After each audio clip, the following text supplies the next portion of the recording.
quick video on factoring algebraic expressions. So we're asked to factor this expression. And the first thing I'm going to do is look at what this has in common. The first thing I'm noticing is this. I'm noticing x's. I did look at the 2, the 5, and the 3, but they're relatively prime. Actually, they're all prime. So what I'm going to do here is I'm going to factor out this x. And that gives us x times 2x squared minus 5x plus 3. Now that's a quadratic, and I think that we can do some work with that, can't we? So I'm going to try. So I factored this part out. Now I'm going to factor again. So factor again. And this is where a lot of people stop. They're like, "Oh, I factored." No, you factored out something, but maybe there's something more to factor out. So hopefully that's what you're seeing. So I'm going to take this factor, which is this one, and now I'm going to try to factor this inside, and I get, what do I get here? I get 2x times x, right? And then minus 3 and minus 1, I think. How will I check that? I'm going to go ahead and just refoil this. 2 times x is 2x squared. 2 times negative 1 is negative 2x. Negative 3 times x is negative 3x, so I got negative 2x's. Negative 3x's for a total of negative 5x's. And that's what I was looking for right here, isn't it? And then, of course, negative 3 times negative 1 is positive 3. So this thing is fully factored. That's my answer. Let's take a look at another example. Here, I think we get a little bit more out, don't we? So the first thing I'm going to do is look at the numbers. I'm looking at 8, and 6. And I think the greatest common factor that they share is 2. Now I'm going to look at these x's. So I'm like, okay, this is x to the 4th, this has x to the 3rd, this is x squared. What's the least that they share? Can they share x squared?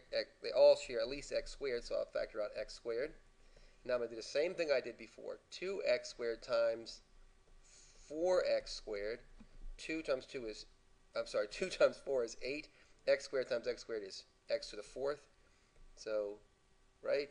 Then I'll do the same thing here and get 4x here and minus 3, right? I think I did that right, didn't I? And then I'm going to try to factor this inside piece out. So I get 2x squared here. Going to try to factor this, and we get 4x here. 4x times x is 4x squared, isn't it? Oh, you know what? No, I'm going to use 2. Sorry. Use 2x and 2x. You have to really think your way through this. This is not obvious. And then, what do we get? I think plus 1 and minus 3. I'm trying different combinations in my head to see which one works best. So that's the one I have. I'm going to go back and make sure. I'm going to foil this to make sure that it worked. All right? So that's kind of how I'm working all this stuff out. Factor, and then go back and check your work. Remember that when you factor your first thing, go back and check this remaining piece and see if that's factorable. All right? Okay. Let's see if we can't do just one more. This one, I think all we can factor out here is x, isn't it? So I factor out x and get 9x squared minus 4. Oh, look at that. Anybody recognize this pattern? This is called difference of squares. It's difference of squares pattern. So I think that this is x times, right, I'm looking at this piece right here. I'm looking at it as if it was 3x quantity squared minus 4. Because if that's true, then I get 3x here,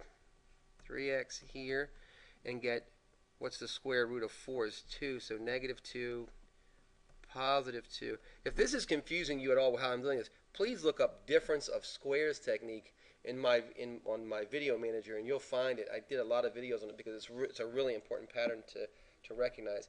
And try this again. We get 3x times 3x is 3x squared. 3 times 4 is, oh, see that? Good thing I did check, right? Good thing I did check. And when I wrote that, I'm sure somebody was like, what in the heck is he doing? So, sorry. So 3x times 2 is 6x. Negative 2 times 3x is negative 6x. So we get 6x minus 6x is 0, and that's that middle term. And then negative 2 times positive 2 is negative 4. That does work, doesn't it? Okay. Okay, look, I hope this video is really helpful for you. These are patterns that you really have to look for. And factoring is, once you get it, is a really really, really helpful tool to have. So if you haven't already subscribed to my channel, please do. Your comments are always welcome. Thanks very much for watching.